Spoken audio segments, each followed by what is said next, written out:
छंड मालिक दे डोरा, छंड मालिक दे डोरा, तू क्यों डोलदा ए। एक रस्ता बंद होंदा, चार रब खोलदा ए। जय गुरु जी, शुक्राना गुरु जी। मैं गुरु जी की बेटी शिखा और ये मेरा संध्या वेला शुक्राना सत्संग है महाराज के श्री चरणों में।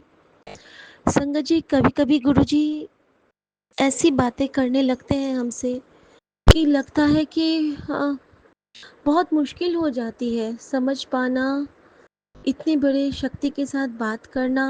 और वो जो हमारे अंदर में जो हमारी बुराइयां हैं, वो जो हमको पीछे ढकेलती हैं, उनसे ओवरकम होके महाराज के साथ आंखें से आंखें मिला के उनके साथ चलना बहुत मुश्किल है। सबसे पहले तो मैं शुक्राना करना चाहती हूँ कि गुरुजी ने विगत पिछले हफ्ते मेरे पति के ऐसी जिद चढ़ी मेरे पतिदेव को कि नहीं, दिया नहीं जलाना है इस रूम में, बेडरूम में दिया जलाना बिल्कुल, मतलब उनको उससे स्मेल आने लगी। कहते थे कि एसी में ऑक्सीजन वैसे भी कम होता है, दिया मत जलाओ। पहले तो बहुत बहुत बहुत गुस्सा किए और ठीक है, मैंने छोड़ दिया। उसके बाद संगत जी 3-4 दिन इनको इतना गुस्सा, कल भी बहुत गुस्सा, दूसरों पे चिल्ला रहे हैं, खूब शोर मचा रहे हैं। और महाराज की इतनी कृपा है, इतनी नेमत है संगत जी कि जैसे ही इनको गुस्सा आना शुरू होता है, गुरु जी पहले से इशारा दे देते हैं, कुछ न कुछ ठंडी चीज़ें बंटवाना शुरू करवा देते हैं, अनजाने में ही सही, बिना किसी आ, उसके मतलब।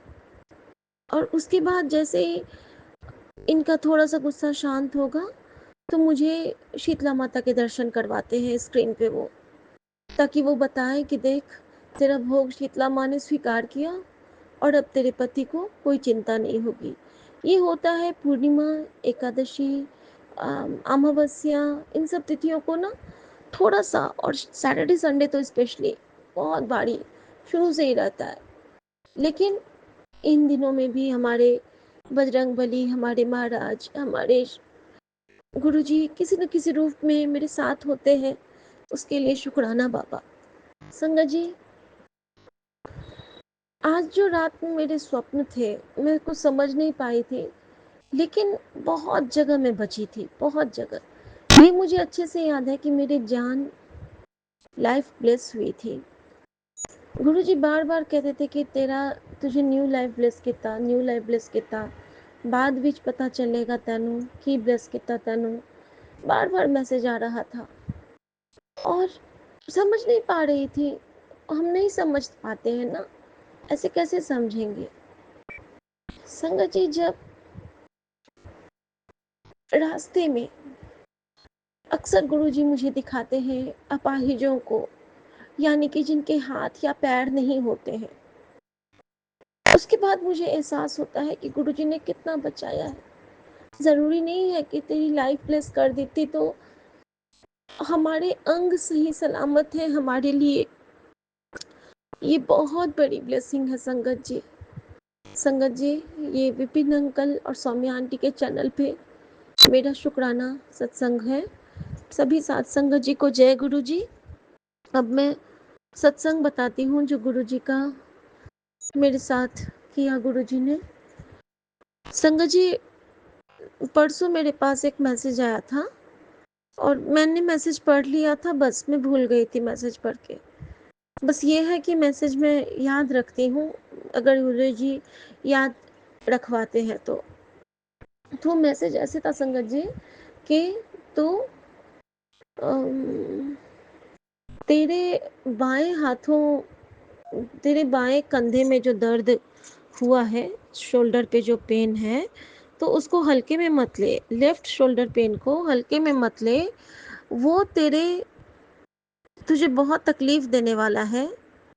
चिंता मत कर, लेकिन उस पे ध्यान दे, योगा कर और ख्याल रख, जल प्रसाद पिया कर, क्योंकि वो मामूली दर्द नहीं है। लेफ्ट शोल्डर का पेन था और उसके लिए इतनी सारी बातें थी, लेकिन चिंता न कर, सत्संग सुन। सत्संग भी सुना था संगत जी, उसमें शोल्डर पेन के बारे में कुछ भी नहीं था। और लेकिन उसमें एक बच्चे को ब्लेसिंग मिली थी बुरी नजर से, उसके बारे में था। संगत जी, रैंडमली क्या होता है ना कि कल शाम को जब मैं किचन में होती हूँ तो मैं अपने बेटे को कहती हूँ कि पता है बेटा, मुझे ना अभी दायां हाथ बहुत पेन कर रहा है। नहीं, कल जब मैं एम्स से वापस आती हूँ तब मैं अपने बेटे को रात शाम को कहती हूँ, कल जब मैं थोड़ा देर मुझे आँख लग गई थी, मैं सो के उठी थी, जब मैं चाय बनाने किचन को गई हूँ तब मैंने उसको बोला कि बेटा पता है, मुझे ना दाएं कंधे में बहुत दर्द हो रहा है और मेरे हाथ उठाने में भी दिक्कत हो रहा है। शायद अभी मैं जो लेटी थी ना तो लेटने में थोड़ा सा हाथ वाथ मेरा दब गया। और लेकिन ना मुझे परसों से एक सत्संग आया है 2-3 बार कि तेरे ना लेफ्ट शोल्डर में, तो मेरा बेटा ना चौंक जाता है संगत जी। वो कहता है मम्मी ये कैसे संभव है? तो मैंने बोला क्या? तो परसों मेरे हाथ में अचानक से जो बाएं हाथ में बाएं शोल्डर में जो मेरा दर्द शुरू हुआ है मम्मी, मैं आपको बता नहीं सकता। संगत जी, उसको बहुत ज़्यादा दर्द शुरू था। वो बहुत अच्छा फुटबॉल खेलता है, आजकल वो बच्चों को सिखलाता भी है। और संगत जी, उसके वो बोल रहा था कि बाएं कंधे में कुछ ऐसा दर्द मम्मी हो रहा था कि मुझे दो मतलब लगभग 1-1.5 दिन मुझे तो कुछ, मैं उस हाथ से कुछ कर नहीं पा रहा था, सपोर्ट के लिए ही रह गया था वो। लेकिन अब जाके वो थोड़ा थोड़ा करके बिल्कुल ठीक होता चला जा रहा है अचानक से। अब अभी तो खैर बिल्कुल ही ठीक है मम्मी। मैंने उसी वक्त गुरुजी का बहुत शुक्राना किया कि गुरुजी जब कहते हैं कि तेरे बेटे के ऊपर से बुरी नज़र उतार दी, बला कट दी, न्यू लाइफ ब्लेस कर देती। संगत जी, हमारे बच्चों के हाथ पाँव ही तो हमारे हाथ पाँव हैं, वो सही सलामत तो हम सही सलामत। और उस वक्त मीरा आंटी का सत्संग सुबह में जब सुना तो उन्होंने कहा कि बच्चों पे कुछ ना हो, बच्चे स्वस्थ रहे तो हम सब वैसे भी ठीक रहते हैं। तो बस मैं संगत परिवार के हर बच्चों के लिए गुरुजी महाराज से यही प्रार्थना करती हूँ कि महाराज, हम सब आपके बच्चे हैं और अपने नाती पोते पोतियों के लिए, आप नतनियों के लिए हमेशा एक सही रक्षा कवच बनाए रखना, क्योंकि बच्चे बहुत जल्दी भटक जाते हैं, बहुत जल्दी भटक जाते हैं बाबा। जब हम भटक जाते हैं तो बच्चे भी तो भटक ही जाते हैं। शुक्राना मेरे बाबा, शुक्राना। दूसरा सत्संग संगत जी कि गुरुजी ने कल जब मैं आ रही थी एम्स से वापस तो मेरी सासू माँ मुझे कहती हैं कि बालकनी में तुम्हारा बेल वाला पौधा कितना बड़ा हो गया है। मैंने कहा हाँ मम्मी। तो अगर ऐसे ही बेल के पौधे से पूजा हो सकती तो तुम भी कर लिया करो, कभी कभी एक पत्ता चढ़ा दिया करो। और मैं शॉक्ड हो गई कि माँ कभी नहीं कह सकती थी कि बेल का पत्ता तोड़ लिया करो अपने पौधे से, क्योंकि हमारे यहाँ ना मिथ बहुत चलता है। क्योंकि हमारे यहाँ ये है कि जब तक बेल में फल नहीं आते हैं तब तक आप उसके पत्ते को तोड़ नहीं सकते हैं, चढ़ा नहीं सकते हैं पूजा के लिए। संगत जी, मैंने कहा कि ठीक है मम्मी, मैं चढ़ा लूँगी। तो कहती है हाँ, अगर वो चढ़ाया जाता होगा तो। मैंने कहा मम्मी, मेरी दादी माँ नहीं मानती थी ये सब बातें, क्योंकि दादी माँ कहती थी कि ये क्या बात हुई कि जिनमें फल नहीं आए उनसे पूजा नहीं हो सकती है। अब जिनके बच्चे नहीं होते हैं माँ, क्या उनको हम लोग नहीं मानते हैं? क्या उनको हम लोग नहीं प्यार करते हैं? क्या वो हमारे फैमिली का हिस्सा नहीं होते हैं अगर किसी को बच्चे नहीं होते हैं? तो मेरी दादी माँ ऐसे मानती थी कि नहीं, सबकी अपनी अपनी जान है, वो वृक्ष है, बिल्व का वृक्ष है, साक्षात महादेव का रूप है। तुम, वो चाहे फल दे या ना दे, वो पूजा योग्य होता है और हम उससे पूजा करते हैं। तो माँ कहते हैं बस तुम्हारी दादी माँ ने बोला था तो कर लेना, मन मानता है तो। ये तो अपने मन मानने की चीज़ है। संगत जी, माँ के रूप में कल शायद गुरुजी ने मुझे ये भाव दिए थे। और आज क्या होता है, कुछ कुछ काम हमारे लिए बहुत ज़रूरी होता है संगत जी, जो गुरुजी हाथ पकड़ के हमसे करवाते हैं। हम तो बिल्कुल ही मूर्ख हैं, कुछ नहीं समझ पाते हैं। उनके इशारे, उनके बताए रास्ते कुछ नहीं समझ पाते हैं संगत जी। आज मंगलवार है, हम सब जानते हैं। और गुरुजी ने आज कल से मुझे बार बार 3 दिन से कह रहे थे, मंदिर की सफाई कर, मंदिर की सफाई कर। और मंदिर से उन्होंने एक पाठ्य पुस्तक की मेरा निकालवाया, जिसमें कि माता रानी के वाहन बाघ के मुंह खुले थे। खुले मुंह वाले बाघ हमारे मंदिर में नहीं रहने हैं, ऐसा गुरुजी का हुक्म आया। तो शुक्राना गुरुजी। मेरे पास कोई मूर्ति में तो खुला मुंह नहीं था, लेकिन मेरी दुर्गा सप्तशती में जो मैंने पेज खोला और उसमें बाग का मुंह खुला था। और मुझे अच्छे से याद है, ये सप्तशती मैं अपने मायके से ही लेके आई थी। शुक्राना गुरुजी, आपने ये मुझसे सेवा ली, लेकिन अभी मैं उसको घर में ही रखी हूँ। सारे जो खंडित स्वरूप है सब मेरे घर में ही हैं। अब किसी दिन गुरुजी से प्रार्थना करूँगी तो वही मुझे ले जाके, क्योंकि ये नदी तो है नहीं लेकिन जंगल है अरावली का, तो कोशिश करूँगी कि वहीं जाके बजरंगबली के चरणों में रख के आ जाऊँ, उन जंगल में। तो गुरुजी खुद संभाल लेंगे सब कुछ, बजरंगबली पवन पुत्र सबको अपने चरणों में स्वीकार कर लेंगे। सारी बुरी नज़रें, सारे जो हम पे टोने टोटके हुए हैं, सब कुछ हमारे बजरंगबली ही तो देखते हैं। हमारे संकट हरै मिटै सब पीरा, भूत पिशाच निकट नहीं आवे, महावीर जब नाम सुनावे। तो मैं सब उनके चरणों में, काल भैरव के चरणों में समर्पित करके, क्योंकि जहाँ पे बजरंगबली का मंदिर है ना संगत जी, अरावली में, वहीं पे ना एक साइड बजरंगबली है, दूसरे साइड माता रानी है, उनके बगल में साईं बाबा हैं, उनके बगल में काली माता है, उनके बगल में महादेव है, उनके बगल में ब्रह्मा विष्णु महेश है। और वहाँ पे चारों तरफ मोर ही मोर है। तो मैं बस उनको सौंप दूंगी कि जाने आपका काम। हमारे ओंकार तो साथ में रहते ही हैं बाबा नानक, तो बस सब मिलके कल्याण ही करेंगे।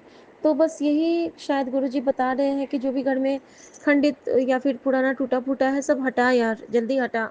तुम लोग बात नहीं समझते हो, मैं ब्लेस करना चाहता हूँ और तुम लोग समझ नहीं पाते हो संगत जी। आज गुरुजी ने मेरे बेडरूम में जोत जलवाई। पति नहीं है, वो गुस्सा करेंगे, कोशिश करूँगी उनके आने से पहले हटा दूँ, लेकिन नहीं हटाऊँगी, आज रहने दूँगी। क्योंकि कुछ ऐसा, ऐसी एनर्जी थी जिनको गुरुजी को जोत से खींचना था। तो शुक्राना मेरे बाबा, शुक्राना। संगत जी, जब गुरुजी ने बार बार कहा कि मंदिर की सफाई कर, सफाई कर, भीतर मंदिर मेरा साफ था, वो पाठ्य पुस्तिका मेरी हट गई। फिर भी मुझे लग रहा था कि कहीं तो कुछ है कि गुरुजी बार बार कह रहे हैं। अगर गुरुजी का सेम मैसेज आपके पास बार बार आए ना, तो प्लीज़ उस पर बहुत गौर से देखिएगा। संगत जी, मैंने देखा तो मैंने ना मंदिर के नीचे चेक किया कि नीचे तो कहीं कुछ नहीं है। जब मैंने चेक किया तो उस पर जो मेरे लाइट्स लगे हैं, तो उनके जो तार गए हैं उनमें पंख चिपके थे 3-4, कबूतर के पंख और या फिर किसी और पंछी के पंख। संगत जी, वैसे तो पंख को हम लोग गुरुजी का वो मानते हैं, प्रतीक मानते हैं अगर हमें फेदर मिलते हैं तो। लेकिन हमारे हमारे जो पुराने, जो हमारे इसमें हमारी कुलदेवी भी रहती है मंदिर में, हमारे और भी देवी देवता रहते हैं, तो उन सब के लिए तो पंख निषिद्ध ही होता है ना, कि पूजा पाठ के स्थल पे अगर पंख आ जाता है तो हम फिर से पूरा साफ करते हैं। तो मेरी आदत हो गई है कि पंख देखती हूँ तो मैं मन से प्रणाम करके, लेकिन फिर उसको बाहर कर देती हूँ विंडो से। संगत जी, मैंने उन सबको हटाया। हटते हटते वो 4 पंख निकले संगत जी, और मैंने सबको साफ किया, मंदिर के नीचे साफ किया। और हुआ क्या था ना कि जैसे जोत जलाती थी ना, तो जोत का घी चिटक चिटक के ना पूरा फ्लोर पे जैसे कि जम गया था। जैसे मैं हाथ से ऐसे पोंछी हूँ ना, तो मुझे लगे कि हाथ पे ये उभाड़ किस चीज़ का है। जब मैंने देखा तो वो घी जमा हुआ था। तो आज मैंने ना स्कॉच लेके पूरा साफ किया मंदिर के चारों तरफ, और उसके बाद आज मेरा बहुत प्यारा प्यारा गुड़हल खिला था, पीला और लाल। तो मैंने सारे भगवानों को वो चढ़ाया, अर्पित किया। और फिर वो बिल्व पत्र और 4 दुर्वा दल जो मैंने तोड़े थे, उसकी सेवा गुरुजी ने ली कि उस पे गुरुजी ने श्री राम लिखवाया मुझसे अपने चंदन से। और श्री राम लिखवा के एक छोटे वाले बिल्व पत्ती पे ओम और एक तरफ फिर से राम लिखवा के गुरुजी ने मुझे अपने चरणों में से एक पे सिया राम, एक पे जय श्री राम बड़े वाले पे, और छोटे वाले पे एक में ओम लिखवा के राम दरबार के चरणों में, जिसमें वो बिल्व पत्र इतना बड़ा है कि मेरे बजरंग बली और राम दरबार और हमारे विष्णु लक्ष्मी तीनों को वो कवर करके एक ही बिल्व पत्र चढ़ गया। और जय श्री राम उस पे चमक रहे हैं। और न जाने कौन सा कष्ट था कि गुरुजी को काटना था, कि जब मैं नहा के आई हूँ ना, तो मेरे एलेक्सा में जो मम्मी के रूम में रहता है, उस पे वो बज रहा था, हौले हौले हो जाएगा प्यार बलिया, हौले हौले हो जाएगा प्यार। मतलब सारे मूवीज़ के सॉन्ग चलने लगे थे, ठीक है। और जैसे ही मैं मंदिर में गई हूँ, अब जा रही हूँ पूजा करने के लिए, और मैं सोच रही हूँ कि अभी मैं एलेक्सा को टोकना नहीं चाहती हूँ। गुरुजी काश फिर आप खुद से ये कर दें कि जैसे ही मैं सिंदूर लगाने वाली होती हूँ अपने ड्रेसिंग टेबल के पास, कि अब मैं सिंदूर लगा के पूजा करने जाऊँगी, और मैं गुरुजी की ओर देख रही हूँ कि गुरुजी आप तो ये मूवीज़ के सॉन्ग सुनवा रहे हैं, ये तो मुझे बहुत अच्छा लगा, लेकिन बाबा क्या पूजा करने के टाइम पे ये सॉन्ग चलना अच्छा लगेगा? तो संगत जी, उस वक्त वो उसमें बजने लगा, राम को देखकर श्री जनक नंदिनी। शायद आप लोगों ने सुना होगा। श्री राम को देख कर श्री जनक नंदिनी, बाग में जा खरी की खरी रह गई। राम देखे सिया माँ सिया राम को, चार अखियाँ लड़ी की लड़ी रह गई। और ये सुनते सुनते मैं गई हूँ, पूजा करना शुरू किया है। और जब पूजा करना शुरू किया है तो मेरे स्पीकर में बजने लगा, जाहि विधि राखे राम ताहि विधि रखिए, सुख में भी कहिए राम दुख में भी कहिए, जाहि विधि राखे राम ताहि विधि रहिए, हुई है वही जो राम रचि राखा, जय सिया राम जय जय राम। और संगत ji, it's a very very very big reply to us कि जब गुरुजी हमसे कोई सेवा लेते हैं तो वो उसको क्लियर कर देते हैं। उसी वक्त मैंने विंडो से बाहर देखा तो वही ब्लू और ब्लैक कलर की बटरफ्लाई मुझे दिखी, और मैंने बहुत शुक्राना किया महाराज का। थैंक यू गुरुजी, जो आपने मुझे आज ये सेवा दी, क्योंकि शायद आज मेरे मन की शांति के लिए, और जो मुझे स्वप्न याद नहीं है उसको काटने के लिए श्री राम जी का नाम लेना मेरा बहुत ज़रूरी था। शुक्राना बाबा, शुक्राना।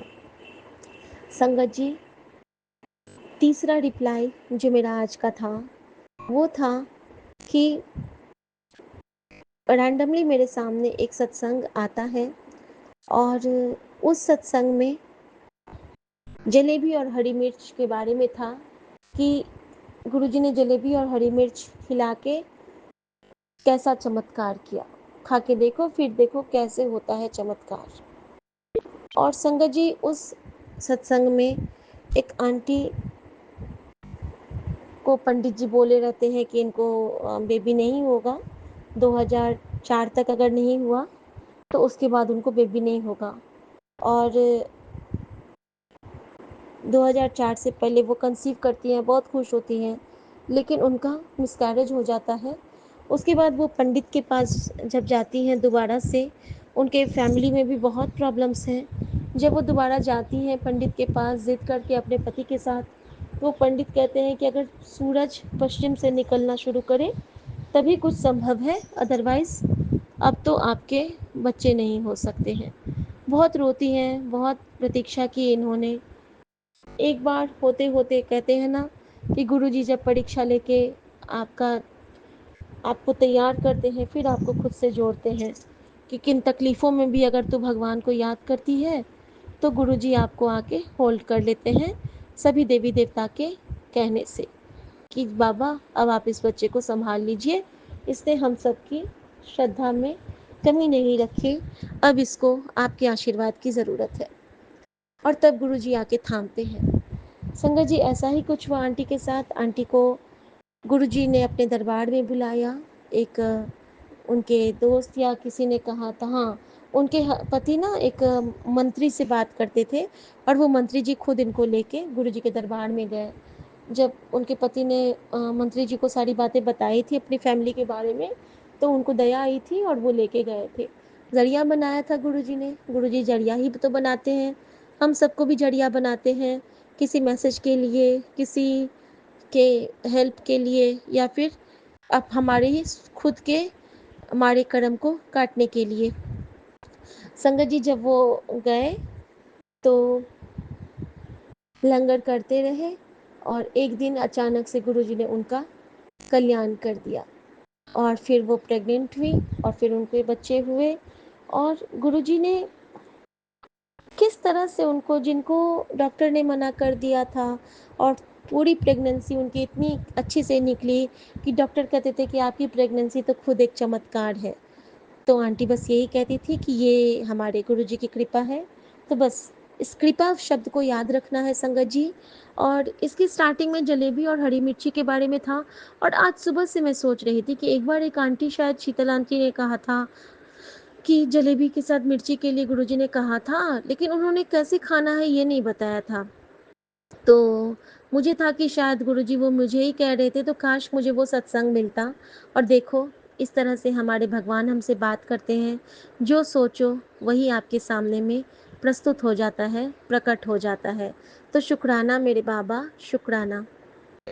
संगत जी, उसके बाद गुरुजी ने मुझे जो एक और रिप्लाई दिया, वो था कि मुझे ना बहुत दिन से एक ही ब्रेन ट्यूमर वाले, जो बहुत पहले मैं सत्संग देखा करती थी, वो ना अचानक से रील पे आ जाएंगे। और अक्सर मैं देखूंगी कि मतलब मेरे सर में जो इतने घाव हो रहे हैं, तो उसका कहीं ना कहीं कॉज वही है। और कल क्या होता है ना कि कल जब मैं शाम को अपनी बेटी के साथ थी, तो वो कहती है कि मम्मी मेरे सर में ना बहुत दर्द, वो सर को ना ऐसे करके प्रेस कर रही थी अपने हाथ से। तो मैंने कहा क्या हुआ बेटा? तो कहती है कि मम्मी मेरे ना सर में बहुत दर्द हो रहा है, मुझे लगता है कि मेरे ना बाल कमज़ोर हो गए हैं। तो मैं ना अंदर अंदर थोड़ा सा घबराई। फिर मैंने गुरुजी से कहा, गुरुजी बच्ची का ख्याल रखिए, इसको क्या हो गया है बाबा?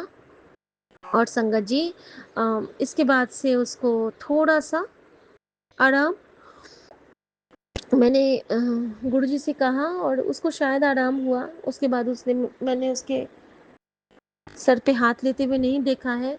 और मैं महाराज से यही प्रार्थना करती हूँ, बाबा उसके हिस्से की जो भी तकलीफ़ें हैं, दुख है, कष्ट है, सब आप मुझे दे दीजिए। लेकिन बच्चों को सच में, जैसे मीरा आंटी ने कहा कि बच्चों को कष्ट ना हो, तो बस किसी भी संगत परिवार के बच्चों को कष्ट ना हो बाबा। सब बच्चों को आप बहुत बहुत बहुत ब्लेस कीजिए बाबा, सर्वदा कल्याण कीजिए बाबा, सर्वदा कल्याण कीजिए। शुक्राना मेरे बाबा। संगत जी, जो एक और मुझे बहुत बड़ा सा रिप्लाई मिला, वो था कि जैसे कि हम लोग, मेरे नेल्स ना बहुत, अभी भी हैं क्या बढ़े हुए? नहीं, अब मैंने कट कर लिया। मेरे नेल्स ना बहुत बढ़ गए थे, और मुझे याद आया कि एक बार ना गुरुजी ने बहुत ज़ोर से मुझे डांटा था कि बहुत बड़े नाखून अच्छे नहीं होते हैं, काट लिया कर, बीच बीच में इसको काट लिया कर। और सच में मेरे पैर के नाखून ना बहुत बुरी तरह से बढ़ गए थे, टेढ़े मेढ़े, अजीब से, वो छिल भी जाते थे, मेरे हाथ पैर टूट जाते थे। तो ये भी मुझे रिप्लाई मिला कि गुरुजी ने कहा कि नहीं, समय रहते ही नाखूनों की अच्छे से कटिंग करते रहो, इससे भी हमारे घर में नेगेटिव एनर्जीज आती हैं।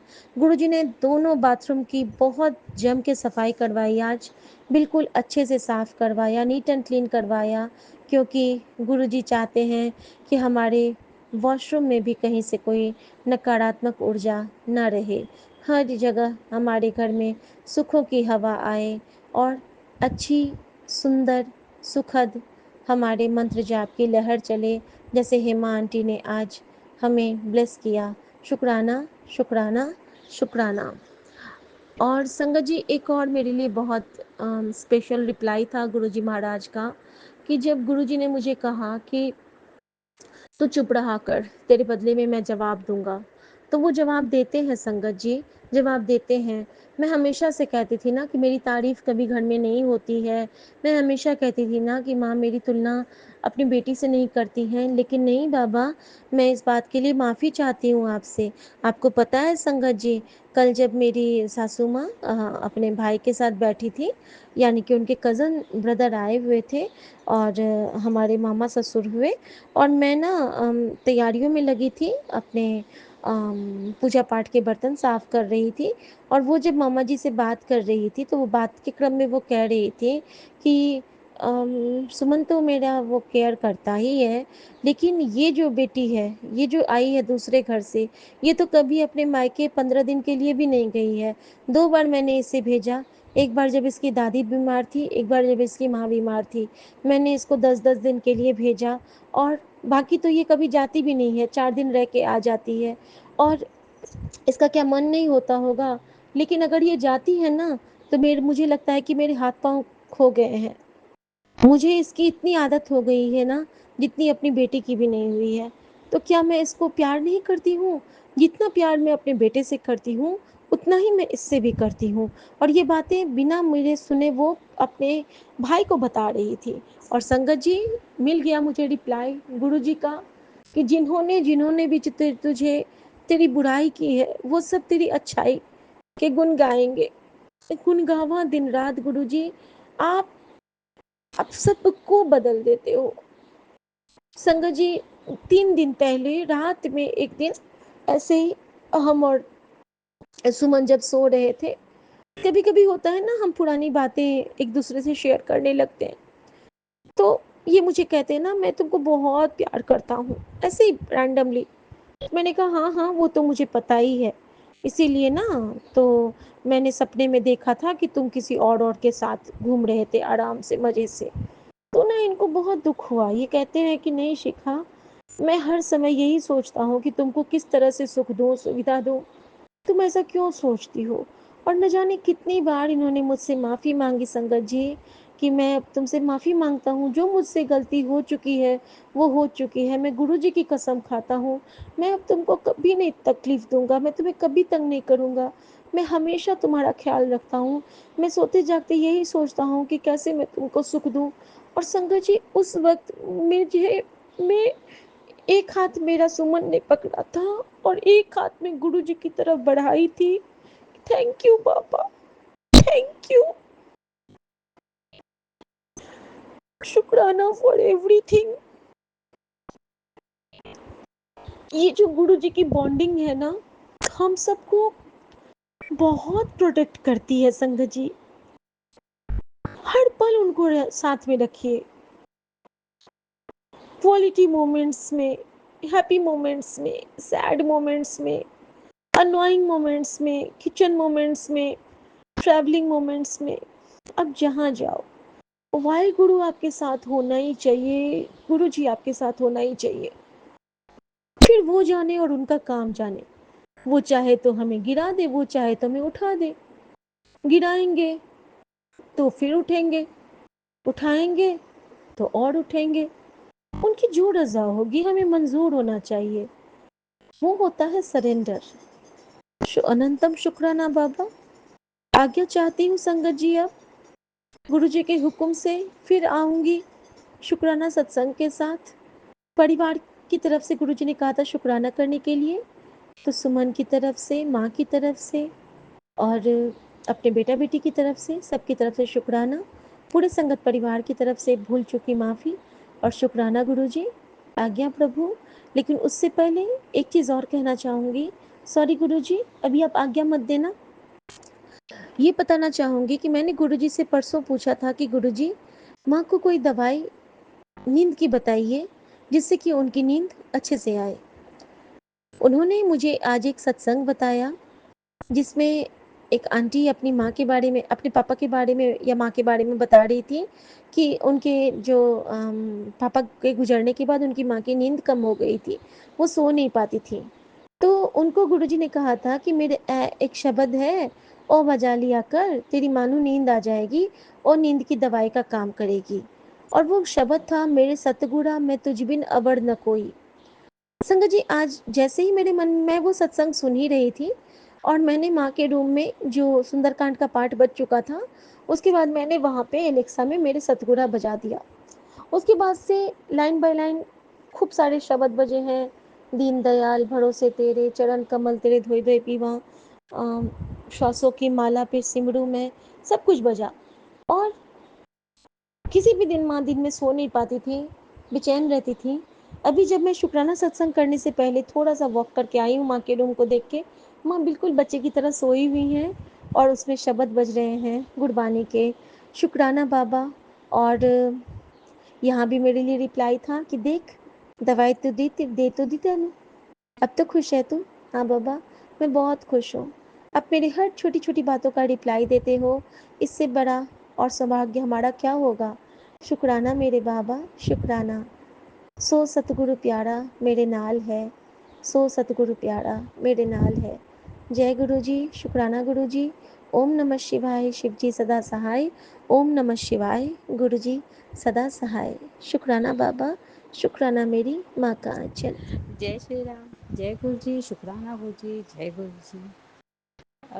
मैं अपना सत्संग विपिन अंकल जी और सोनिया आंटी जी के चैनल पर साझा कर रही हूँ, इसलिए उनको भी जय गुरु जी, सभी संगत को जय गुरु जी। और गुरु जी के चरणों में कोटि कोटि प्रणाम।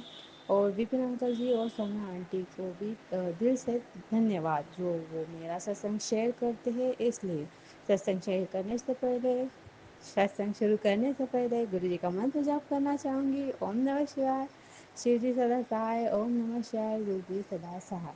जय गुरु जी, शुक्राना गुरु जी। ये मेरा शुक्राना सत्संग है। आज दिन है मंगलवार, हनुमान दादा का दिन है। उसके लिए दादा के चरणों पे भी कोटि कोटि प्रणाम, उनको भी शुक्राना, अनंतम अनंतम शुक्राना। आज 12 तारीख है और ये मेरे राखी का सत्संग है। थोड़ा लेट हो गया, इसलिए मैं सभी से माफ़ी मांगती हूँ। गुरु जी से भी माफ़ी मांगती हूँ क्योंकि शुक्राना सत्संग थोड़ा सा लेट हुआ। राखी का दिन ऑलमोस्ट बहुत अच्छा गया, ठीक ठीक ठाक सब ठीक हो गया। इसके लिए गुरु जी का शुक्राना शुक्राना शुक्राना। और आज सत्संग सुनते सुनते एक सत्संग में ऐसा सुना कि हमारे ऊपर जो काली क्रिया कर रही है वो लोगों का, उनको कुछ बीमारियां हो जाएंगी या उनकी याददाश्त चली जाएंगी या उनका मानसिक संतुलन खराब हो जाएगा। संगत जी, मैंने जब ये सुना तो मुझे लिटरली रोना आ गया। मैं इतनी अच्छी इंसान तो नहीं हूँ, पर ये सुनकर मुझे रोना आया क्योंकि मेरे साथ जिन जिन लोगों ने बुरा किया है, मैं उन सभी लोगों को अच्छे से पहचानती हूँ। मुझे उन लोगों के बारे में तो कुछ ज़्यादा बोलना नहीं है, हाँ, पर मुझे उन लोगों के साथ ये सब ना हो, ऐसा गुरु जी के चरणों में अरदास करूँगी क्योंकि उनके जो बच्चे हैं वो बहुत ही अच्छे हैं। और ये सब माँ बाप का किया कराया होता है, उनमें बच्चों का नहीं आना चाहिए। तभी तो उनको इस जन्म में या मेरे सामने जब तक है तब तक उनके साथ कुछ ना हो, यही गुरु जी के चरणों में अरदास करती हूँ। और ना हो ऐसा, उन्होंने मेरे साथ जो भी किया वो शायद मेरे कर्म है और अच्छा ही हुआ वो सब करने के लिए। फिर एक ही बात का बुरा है कि उन्होंने मेरे बेटों के साथ ये सब नहीं करना चाहिए था। बाकी उन्होंने जो किया मैं तो वो नहीं कर सकती ना, इसलिए मैं गुरु जी के चरणों में अरदास करती हूँ कि मेरे ऊपर जिन्होंने भी काली क्रिया की होगी उन्हें इस जन्म के लिए तो माफ़ कर दे। यही यही शुक्राना है गुरु जी का। बस सभी को माफ़ कर दे या भुला दे कि वो जो भी कर रहे हैं उनसे ये सब छुड़ा दे, क्योंकि उन सभी के बच्चे बहुत ही अच्छे हैं। इसलिए अभी मैं अपना शुक्राना सत्संग को यही पर विराम देती हूँ, अगले सत्संग की तैयारी करती हूँ। ओम नमः शिवाय, शिव जी सदा सहाय। ओम नमः शिवाय, गुरु जी सदा सहाय। और बोलने में कुछ भूल चूक हुई तो सभी संगत मुझे माफ़ कीजिएगा और गुरु जी आप भी ओम मुझे नमः माफ़ शिवाय, शिव कीजिए। जी सदा सहाय। ओम नमः शिवाय, गुरु जी सदा सहाय। गुरु का मेरी सहायता कीजिए। मैं कैलाश संगीता की पहली प्रस्तुति विपिन अंकल और सौम्या आंटी के चैनल के द्वारा सायंकाल के शुक्राना सत्संग में 6:48 पे आपके चरणों पे प्रस्तुत करना चाहती हूँ। श्री व्यास जी से शौनकादियों की वार्ता प्रस्तुत है। मंगलमयी आदि शक्ति गणेश और स्कंद सहित प्रधान पुरुष शिव जी को मेरा नमस्कार। एक समय की बात है कि हिमालय पर्वत पर स्थित तपस्वी मुनियों ने काशी जाने की इच्छा की। उन्होंने काशी में पहुंचकर गंगा स्नान किया और भगवान विश्वनाथ के दर्शन किए और शिव जी को प्रणाम किया। उसी समय पंचकोशी को देखने की इच्छा से सूत जी भी वहां आ पहुंचे। सूत जी के दर्शन करके समस्त ऋषियों ने उन्हें प्रणाम किया। सूत जी ने सबसे कुशल क्षेम पूछी। मुनियों ने कहा, हे महाभाग, हे व्यास जी के परम शिष्य पौराणिक सूत जी, आप धन्य हैं कि आपको इतनी शिव भक्ति प्राप्त है, अतः आप विज्ञान सागर हैं। इसलिए तो भगवान वेद व्यास जी ने आपको पुराणों में अभिषिक्त कर पुराण ज्ञाता गुरु बना दिया। आपके हृदय में पुराणों की गाथा विद्यमान है। इस कारण हम सब लोग आपके मुखारबिंद से मकरंद रूपी मनोहर कथा रूपी अमृत का पान करना चाहते हैं। आपसे बढ़कर हमारा कोई और गुरु नहीं हो सकता। ऋषियों के ऐसे हृदय स्पर्शी वचन सुनकर व्यास जी के प्रिय शिष्य सूत जी बोले, हे मुनिवरों, आप बहुत ही भाग्यवान और धन्य हैं। मेरे गुरु व्यास जी ने नैमिषारण्य क्षेत्र से मुनियों को जो उपदेश दिया था उसे मैं आपको बताना चाहता हूँ। आशा करता हूँ कि आप इसे ध्यान पूर्वक सुनेंगे।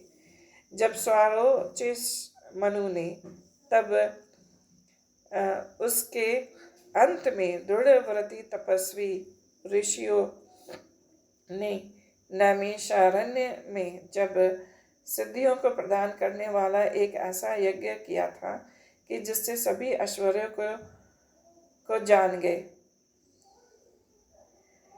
उन्होंने मन में व्यास जी को प्रणाम करके शिव भक्तों में लीन होकर भस्म और रुद्राक्ष धारण किया।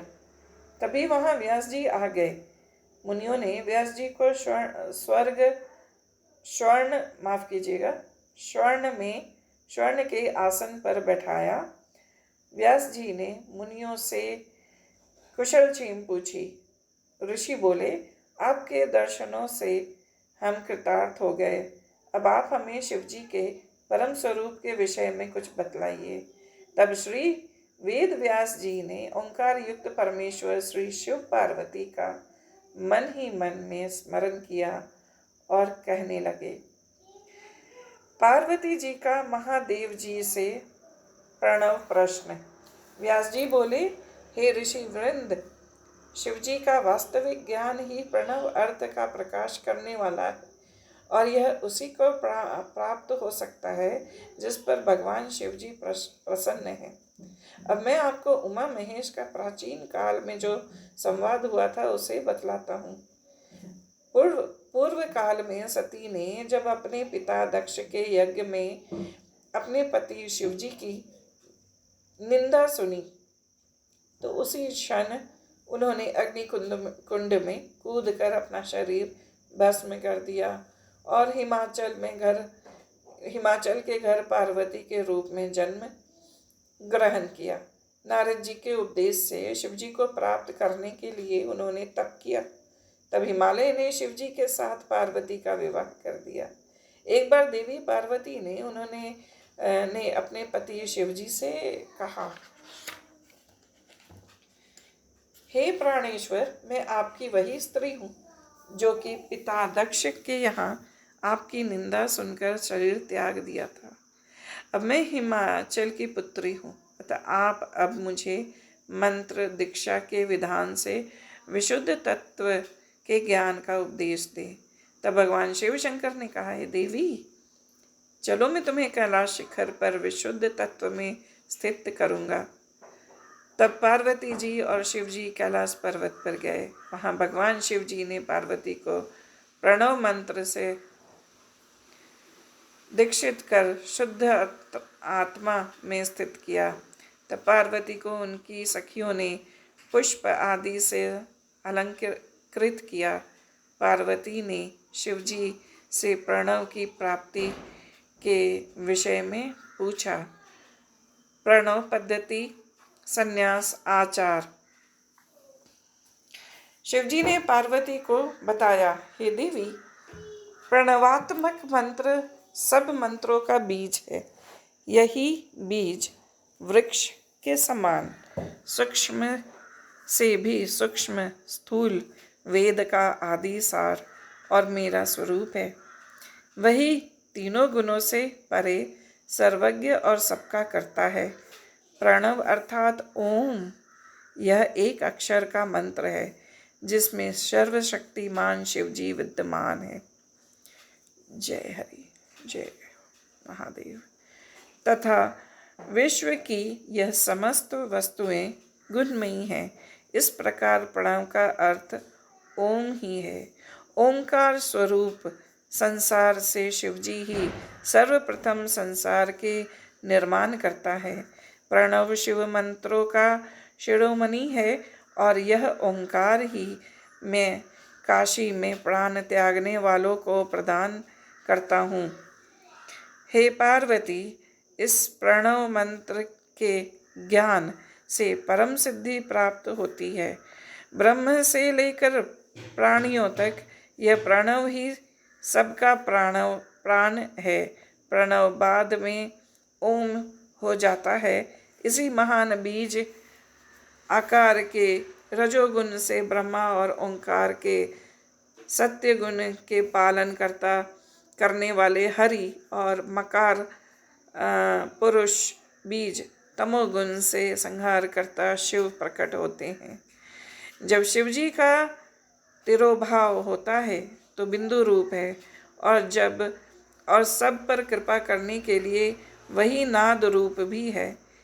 इन्हीं पार ब्रह्म का ध्यान करना चाहिए। शिवजी बोले, हे देवी, अब मैं तुम्हें संन्यास के विषय में बतलाता हूँ। यति को ब्रह्म मुहूर्त में उठना चाहिए और फिर अपने गुरु का ध्यान करना चाहिए। गुरु से आज्ञा लेकर प्राणायाम करना चाहिए और मूल से लेकर 6 चक्रों का ध्यान करे। इसमें बिजली के समान तेज समाया हुआ है। इसके पश्चात ब्रह्म और अनामय रुद्र का ध्यान करना चाहिए। इसके बाद घूमने के लिए जाना चाहिए। तत्पश्चात नैमित्तिक कर्मों से निपटकर स्नान करके पंचाक्षर मंत्र ओम नमः शिवाय का जाप करते हुए प्राणायाम करें। 3 बार अर्घ देवे, फिर 108 मंत्र जाप करके पूजा करके हेतु जाएं। आसन पर बैठकर विधि पूर्वक पूजा करें। पृथ्वी को गोबर से लीप कर एक चौकार मंडप का निर्माण करें और उसमें लाल पीले रंग भरे। फिर प्रणव मंत्र लिखे। उसके कोनों को श्वेत और लाल धारू से रंगो और उसके 4 द्वार बनावें।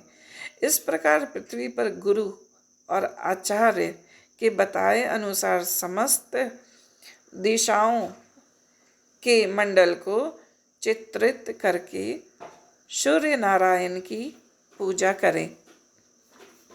फिर शक्ति कमल की रचना करें और मंत्र में नमः लगाकर शक्ति कमलाय नमः इत्यादि का उच्चारण करें तथा गुरु को प्रणाम करें। इस प्रकार अपनी आत्मा को पवित्र करें।